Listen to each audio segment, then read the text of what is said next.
Oh yes, hello there dear viewer slash listener, welcome back to Football Therapy with me, your host Jan. I really do hope you guys are doing well, and welcome back to Chelsea News, of course, the daily series here on Football Therapy, where I see what's being said around the Blues and blah blah blah blah blah blah. Today, I'm reflecting on Thomas Tuchel's pre-match press conference, Chelsea's injury situation, players coming back potentially into the fold, and also I want to end the video and just talk about how we play a little bit, have a little bit of a football therapy session with you, viewer, about what Chelsea do from here. How do we get out of this slump? What's going on? It's going to be okay. We are going to get through this together, so settle in and get comfortable, and do consider subscribing if you're new. Please do hit all notifications when you press the bell, and I'm thankful for everyone who drops a like on the video, because it's helpful for us content creators, and hey, it's just a click for you guys, so come on. Alright, so starting with Thomas Tuchel's pre-match press conference for Chelsea's Premier League match against Wolves this weekend, should it go ahead. Of course, the Premier League is collapsing before our eyes, and I have this gut feeling that it probably will be postponed for a couple of weeks over the Christmas period, or a week or so, or whatever. I know we're closing in now, and maybe not, who knows. Certainly there'll be a lot of called off games. And of course, I don't need to remind you, Chelsea have come off a 1-1 draw. I felt about to say a loss. If a 1-1 loss for Chelsea. And another game, yet again, when we dominate a lot of the ball, come out swinging, super impressive in the first half, attacking, cooking, combinational play, flicks, dummy runs, everything you want to see in terms of attacking prowess, just without the goals. You know, you don't need to hear me explain what happened in that game. There is, of course, a match review reflecting on that game, which is my previous upload to this video. But certain absentees, I'm not going to get into Sal Niguez as well. I thought I was going to talk about him, but I'm gonna spare myself and you guys by not talk about him. So Thomas Tuchel has spoken about this. He reflected a little bit on Wolves and talked about how he's disappointed. Interestingly, he spoke about how he thinks Chelsea played okay football, and largely we did. I fully understand how the majority of you would be like, yeah, but it doesn't mean anything unless you score goals, and I wholeheartedly agree.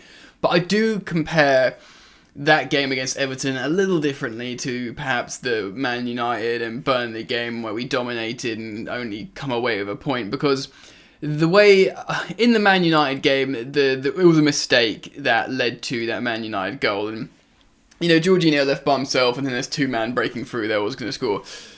But in terms of the Everton game, it was a man-of-the-match performance from Jordan Pickford. He made an incredible amount of saves, and their goal was a good goal from a set piece, and it was just a bit of a, that's why it was a bit of a freak incident. We didn't make a mistake, like a big howler. You could argue, yes, it was a soft free kick, but there wasn't an obvious mistake to give the opposition that goal. They scored a good goal, and Chelsea offered Everton the opportunity to, maybe empower themselves there by not scoring. So I guess in that sense, you could say Chelsea were the makers of their downfall. I mean, ultimately, despite me thinking this was a little bit different to those previous games, and I do think Chelsea did ultimately play well against Everton, they're the creators of their downfall. And, should you score in that first half, we could have scored so many goals. So should we have scored just one?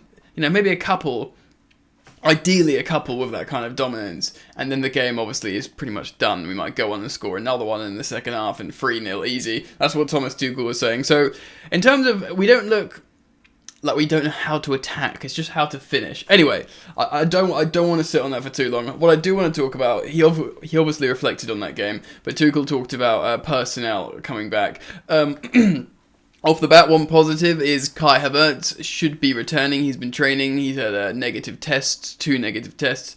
And although it's not like Kai Havertz has been a gunslinging, a goal scorer for Chelsea of late, or indeed at all, though I think he's a very, very good footballer, I think he's helpful. I think although Pulisic did a lot of running, him as a false nine really didn't work. So if Kai Havertz can come back in for the Wolves game and just offer a little bit more of a conventional number 9, yes, people still think Kai Havertz is a false 9, certainly closer to a false 9 than perhaps your normal conventional number 9. But he's certainly more of a conventional number 9 than Christian Pulisic or, Mason Mount, who's sort of played that role before. Do you know what I mean? He's tall, he likes to win headers, and yes, I'd prefer to see him deeper personally as a sort of graceful glider that combines and does the, like two-footed passes and shots and all that kind of stuff.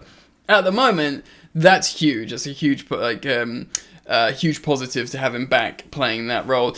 Interestingly as well, Thomas Tuchel spoke a lot about the midfield options. He didn't mention Saul Niguez, but he did talk about how Jorginho has been playing through pain and it's bad recently and he's been putting too much pressure on him. And Ruben Loftus-Cheek actually got injured in the Everton game. And he said, although Kante and Kovacic are probably both not ready in their own reasons. Kante, in terms of returning from injury, probably not ready to start. Kovacic, and obviously could come back from isolation, not match fit. You'd expect him to come off the bench and play 20 minutes before he starts a game. He says, look, I might have to start both these guys, despite that probably not being the best thing. He probably would like a Jorginho and Ruben Loftus-Cheek super fit and firing, and then bring on one of them, or maybe start one of those other guys in Kovacic and Kante. So he doesn't seem happy about. He's not complaining. That's an interesting and important thing about Tuchel. He's made a huge point to himself to not complain ever at Chelsea, whether it's about the European Super League, whether it's about winter schedule, whether it's about, what's going on in the football landscape with the rules and stuff. He's very agnostic and diplomatic. He's clearly just here to do coaching, and he's mindful that he's got a big squad, he's at a big club, and they back him, so he's not going to whine. Which is great, I suppose. And maybe he feels like he's not been. I know he's won the Champions League, which is huge, but maybe he still feels like to be someone in this position to start making statements, you've got to be a bit of a Jurgen Klopp or a Pep Guardiola, like a statesman of their respective clubs, and won league titles and Champions Leagues and stuff like that. Perhaps he thinks that, but I digress.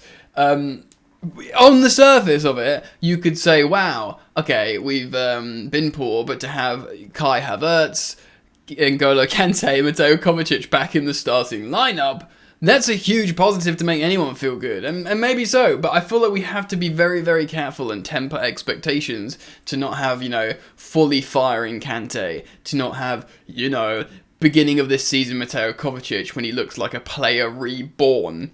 Do you know what I mean? It would be unfair to expect that from both those players, but at the same time, you can understandably get very excited about the returning of those two players to the squad starting lineup, and I can understand that. Personally, I don't. My biggest problem is finishing, and we'll get on that in just a moment. But we will talk about the left wing back position. Loads of defenders are available. Trevor Chalobah is back. Mendy's very good. The defence isn't a problem. It's the midfield and left wing back and scoring goals. But we've spoken about this so many times. This is the problem, and you could see it was another example again against Everton when Thomas Tuchel takes off Marcos Alonso and puts Christian Pulisic there. Christian Pulisic didn't have a great game against Everton, but as soon as he went into the left wing back position, he might as well have just sat on the bench and started playing Fortnite or something. Do you know what I mean? He was just non-existent.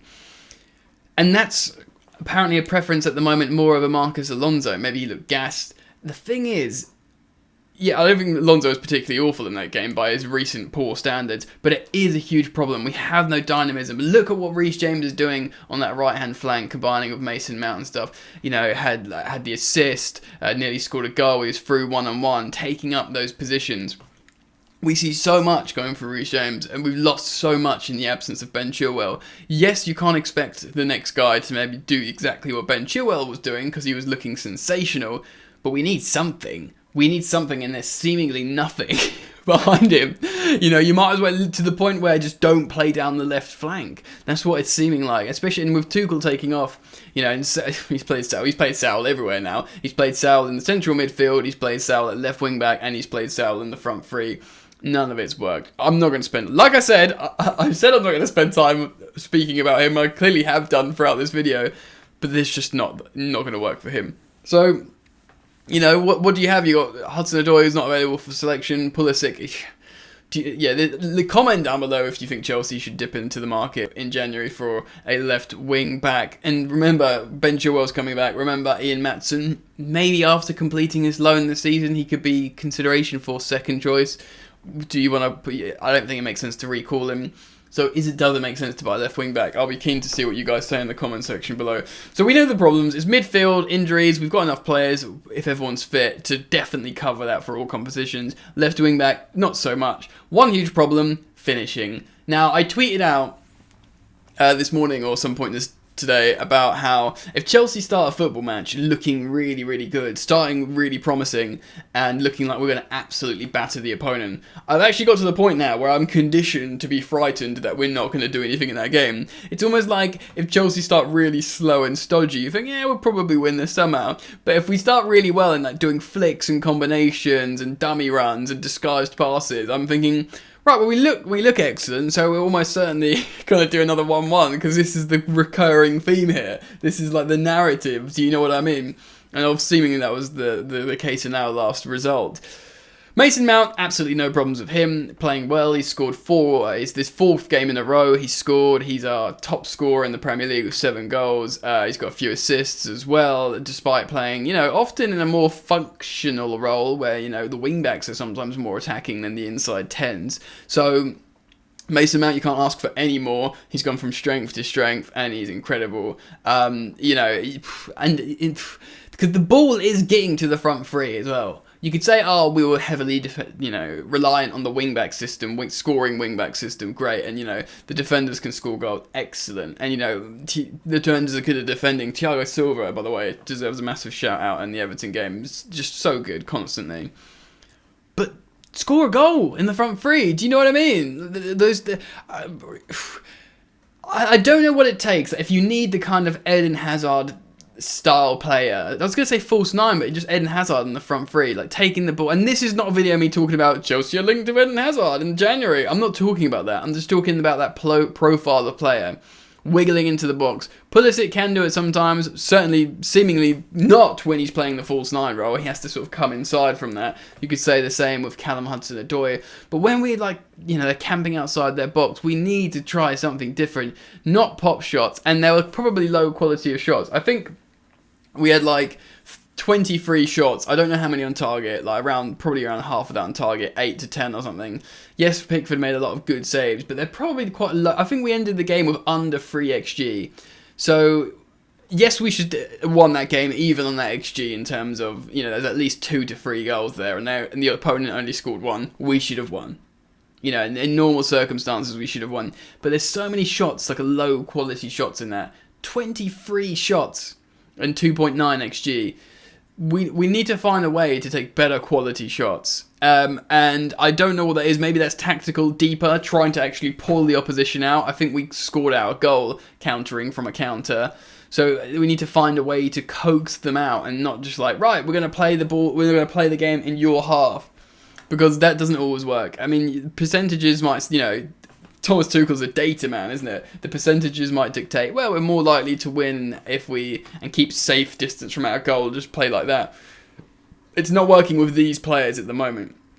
And I do worry, there is the Chelsea December curse, Frank Lampard, top of the Premier League, late November, maybe even early December, sacked in January because of the December run. Do you know what I mean? And I'm not saying Frank was wrongly sacked. Maybe in some ways he was. In a perverse way, I was very happy Frank Lampard got sacked because Thomas Tuchel came in and won the Champions League, and I don't think Frank Lampard would have won the Champions League. So, yeah, the December period's very, very difficult. There's echoes of Lampard's Chelsea, Maurizio Sarri's Chelsea, of playing the game in the opposition half. I remember Frank Lampard in December being asked about this, saying that you had so much of the ball, so many chances, and you drew or lost 2-1 or something. And I remember Frank just saying, we can't practice finishing anymore. I mean, obviously this is a sort of outburst of an inexperienced manager, probably to a degree. But I'm probably imagining Tuchel's thinking something similar. I know Sarri probably thought something similar, we just can't keep practicing finishing. We've done every angle, they've learned to finish. Is it a mentality thing? But this is a new crop of players. Granted, Mason Mount, maybe it's not affected him. Reece James is certainly allowed a miss one-on-one because he's scored a lot of goals for a wing-back. But the rest of them, these elite European players, these your Pulisics, your Havertzes, your Timo Werners, to a degree Romelu Lukaku, but we haven't really seen him, and of course he's scored a lot of goals in the Premier League. Ziyech as well. I think Ziyech is looking really good and creative. It was very interesting to see him being trusted yet again as a double pivot over Ross Barkley and Saul. So Ross Barkley and Saul have both played in the double six, probably more than Ziyech before lately. And now Ziyech is being played in the double six, and he's more robust, stronger, thinking about Barkley here, actually plays further up.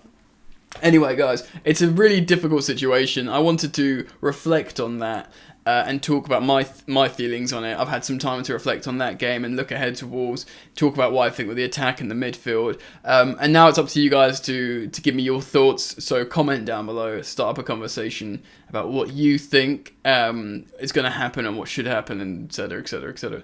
And yeah, thank you for hanging out with me today. Please do drop a like, subscribe if you're not yet subscribed. I'll urge you to do so, but most importantly, for everyone who is subscribed, make sure the bell's turned on with all notifications. It is important. I know I sound like a broken record, but it is important. Thank you, friends. I look forward to seeing you again very soon. Enjoy the football. I'll see you later.